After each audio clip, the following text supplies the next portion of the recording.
পাশাপাশি দুটি বোতল।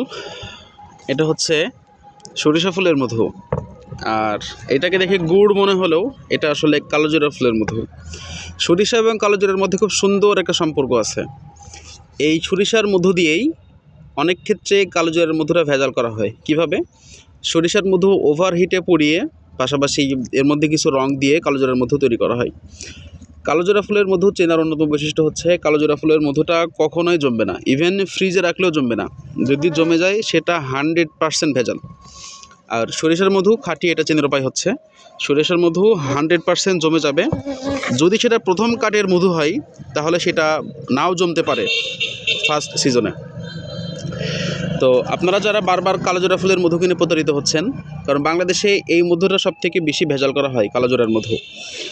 আপনারা যারা কালোজিরার মধু কিনে বারবার প্রতারিত হচ্ছেন, অবশ্যই খেয়াল রাখবেন কালোজিরার মধু কখনো জমবে না। আর দ্বিতীয়ত, এর স্বাদটা হবে একেবারে ইউনিক, একেবারে ইউনিক। কালোজিরা ফুলের মধুর স্বাদ অনেক ক্ষেত্রে একটু ঔষধি টাইপের লাগে, এবং এর টেক্সচারটা হবে অনেক সুন্দর। তো যেখান থেকেই কিনেন কালোজিরা ফুলের মধু একটু দেখে কিনবেন, এবং কেনার আগে অবশ্যই যারা কালোজিরা ফুলের মধু খাঁটিটা এটাকে খেয়েছে তাদেরকে দিয়ে খাওয়াই অবশ্যই চেক করে দেন পারচেস করবেন।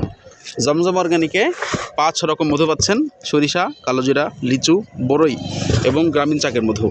আপনার প্রয়োজনীয় 100 গ্রাম, হাফ কেজি, 1 কেজি বা যে কোনো পরিমাণ মধু নিতে এখনই চলে আসুন জমজম অর্গানিকের স্টলে, অথবা নক করুন আমাদের ফেসবুক পেজে।